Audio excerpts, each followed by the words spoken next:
मुंशी प्रेमचंद जी द्वारा लिखित प्रसिद्ध कहानी अलगूजा में आप सभी का बहुत बहुत स्वागत है। पिछले अंक में आप सभी ने सुना कैसे एक बालक अपने परिवार का भरण पोषण करता है, जीवन चलाता है, किंतु जैसे ही उसका विवाह होता है नई नवेली बहू आकर अपने परिवार से अलग होना चाहती है। इसी कश्मकश की कहानी आप सबके समक्ष है। आइए सुनते हैं अलगूजा। 2 दिन गुजर गए। मूलिया ने कुछ नहीं खाया और पन्ना भी भूखी रही। रघु कभी इसे मनाता कभी उसे, पन्ना यह उठती न वह। आखिर रघु ने हैरान होकर मूलिया से पूछा, कुछ मुँह से कह, चाहती क्या है? मूलिया ने धरती को संबोधित करते हुए कहा, मैं कुछ नहीं चाहती, तुम मुझे मेरे घर पहुंचा दे। रघु, अच्छा उठ, बना खा, पहुंचा दूंगा। मूलिया ने रघु की ओर आंखें उठाईं। रघु उसकी सूरत देखकर डर गया। वह माधुर्य, वह मोहकता, वह लावण्य गायब हो गया था। दांत निकल आए थे, आंखें फट गई थीं और नथुने फड़फड़ा रहे थे। अंगारे की सी लाल आंखों से देखकर बोली, अच्छा तो काकी ने यह सलाह दी है, यह मंत्र पढ़ाया है। मैं यहाँ ऐसी कच्ची नहीं हूँ, तुम दोनों की छाती पर मूंग दलूंगी। हो किस फेर में? रघु बोला, अच्छा तो मूंग ही दल लेना, कुछ खा पी लेगी तभी तो मूंग दल सकेगी। बुलिया बोली, अब तो तभी मुंह से पानी डालूंगी जब घर अलग हो जाएगा। बहुत झेल चुकी, अब नहीं झेला जाता। रघु सन्नाटे में आ गया। 1 मिनट तक उसके मुंह से आवाज ही न निकली। अलग होने की उसने स्वप्न में भी कल्पना ना की थी। उसने गांव में 2-4 परिवारों को अलग होते देखा था। वह खूब जानता था रोटी के साथ लोगों के हृदय भी अलग हो जाते हैं, अपने हमेशा के लिए गैर हो जाते हैं। फिर उनमें वही नाता रह जाता है जो गांव के और आदमियों में। रघु ने मन में ठान लिया था कि इस विपत्ति को घर में ना आने दूंगा, मगर होनहान के सामने उसकी एक ना चली। आह, मेरे मुंह में कालिख लगेगी। दुनिया यही कहेगी कि बाप के मर जाने पर 10 साल भी एक में निबाह ना हो सका। फिर किससे अलग हो जाऊं? जिनकी गोद में खिलाया, जिनको बच्चों की तरह पाला, जिनके लिए तरह तरह की कष्ट झेले, उन्हीं से अलग हो जाऊं।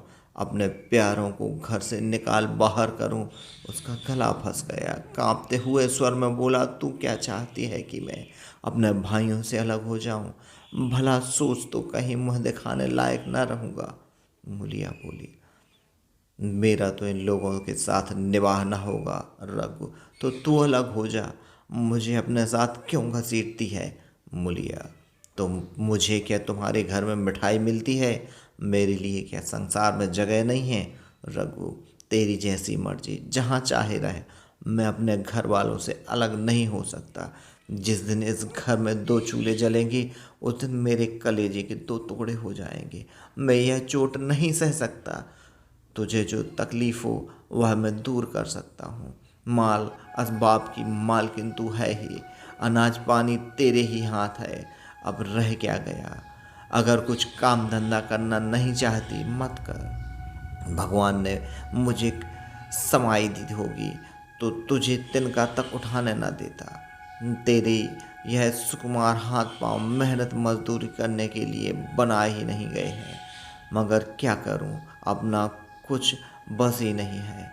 फिर भी तेरा जी कोई काम करने को ना चाहे मत कर, मगर मुझसे अलग होने को ना कह, मेरे पैरों पड़ता हूँ। मूलिया ने सिर से आंचल खिसकाकर और जरा समीप आकर बोली, मैं काम करने में नहीं डरती, न बैठे बैठे खाना चाहती हूँ, मगर मुझसे किसी की धौंस नहीं सही जाती। तुम्हारी ही काकी घर का काम काज करती है तो अपने लिए करती है, अपने बाल बच्चों के लिए करती है, मुझ पर कुछ एहसान नहीं करती। फिर मुझ पर धौंस क्यों जमाती है? उन्हें अपने बच्चे प्यारे होंगे, मुझे तो तुम्हारा आसरा है। मैं अपनी आंखों से यह नहीं देख सकती कि सारा घर तो चैन करे, जरा जरा से बच्चे दूध पिएं और जिसके बलबूते पर गृहस्थी थमी हुई अब मट्ठे को तरसे, कोई उसको पूछने वाला ना हो। जरा अपना मुंह तो देखो, कैसे सूरत निकल आई है।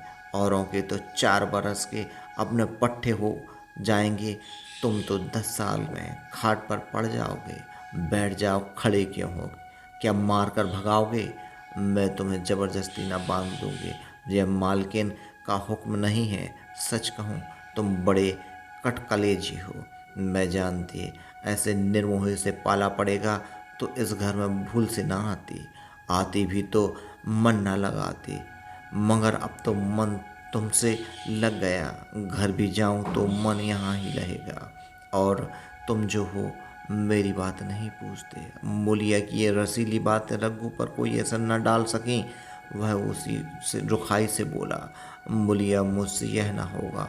अलग होने का ध्यान करते ही मेरे मन न जाने कैसे हो जाता है।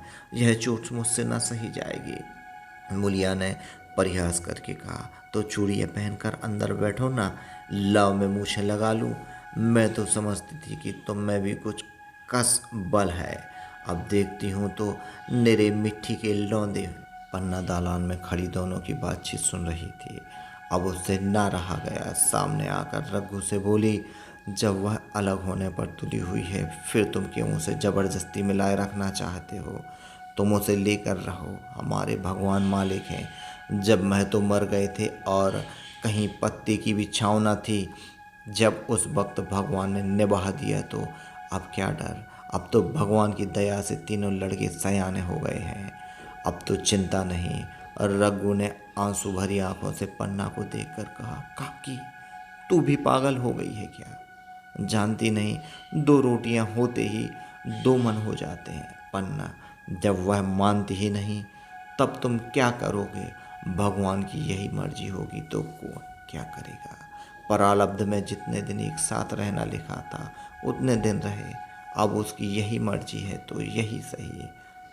तुमने मेरे बाल बच्चों के लिए जो किया, वह मैं भूल नहीं सकती। तुमने उनके सिर पर हाथ रखा होता, न आज उनकी न जाने क्या गति होती। न जाने किसके द्वार पर ठोकरें खाते होते, न जाने कहाँ कहाँ भीख मांगते होते। तुम्हारा जस मरते दम तक गाऊंगी। अगर मेरी खाल तुम्हारे जूते बनाने के काम आए तो खुशी से दे दूंगी। चाहे तुमसे अलग हो जाऊं, पर जिस घड़ी तुम पुकारोगे, कुत्ते की तरह दौड़ी आऊंगी। यह भूल कर भी न सोचना कि तुमसे अलग होकर मैं तुम्हारा बुला चेतूंगी। जिस दिन तुम्हारा अनभल मेरे मन में आएगा, उसी दिन विष खाकर मर जाऊंगी। भगवान करे तुम दूधो नहाओ, पूतो फलो, मरते दम तक यही आशीष मेरे रोए रोए से निकलती रहेगी। और अगर लड़की भी अपने बाप के हैं तो मरते दम तक तुम्हारा पोस मानेंगे। यह कहकर पन्ना रोती हुई वहां से चली गई। रघु वही मूर्ति की तरह खड़ा रहा। आसमान की ओर टकटकी लगी थी और आंखों से आंसू बह रहे थे। पन्ना की बातें सुनकर मूलिया समझ गई कि अब अपने पौब आ रहे हैं। झटपट उठी, घर में झाड़ू लगाए, चूल्हा जलाया और कुएं से पानी लाने चली। उसकी टेक पूरी हो गई थी। गांव में स्त्रियों के 2 दल होते हैं, एक बहुओं का, दूसरी सासों का। बहुएं सलाह और सहानुभूति के लिए अपने दल में जाती हैं, सासें अपने दल में। दोनों की पंचायतें अलग होती हैं। मूलिया को कुएं पर 2-3 बहुएं मिल गईं। एक ने पूछा, आज तो तुम्हारी बुढ़िया बहुत रोध हो रही थी। मूलिया ने विजय के गर्व से कहा, इतने दिनों से घर की मालकिन बनी हुई थी, आज राजपाट छोड़ते कैसे अच्छा लगता है। अब बहन, मैं उसका बुरा नहीं चाहते, लेकिन एक आदमी की कमाई में कहाँ तक बरकत होगी। मेरी भी तो यही खाने पीने पहनने ओढ़ने के दिन हैं।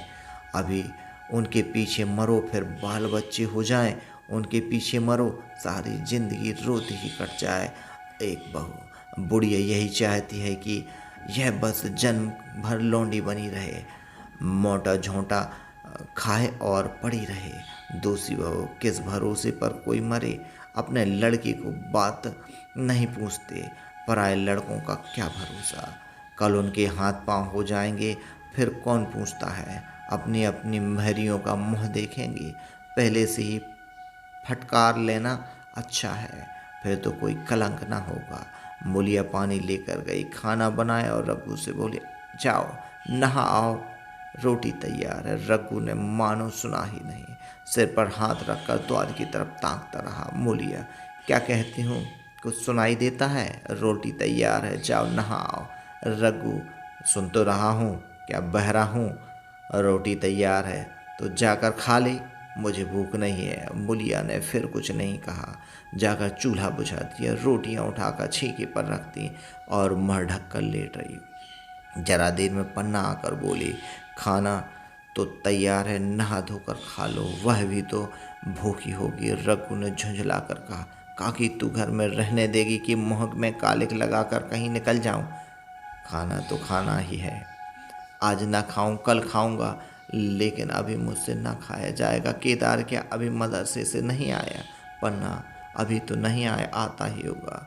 पन्ना समझ गई कि जब तक वह खाना बनाकर लड़कों को ना खिलाएगी और खुद ना खाएगी, रघु ना खाएगा। अलगूजा कहानी के पिछले भाग सुनने के लिए डिस्क्रिप्शन बॉक्स पर जाएं, जहां पर उनका लिंक दिया गया है। तो कृपया लिंक पर जाकर सुने अलगूजा कहानी।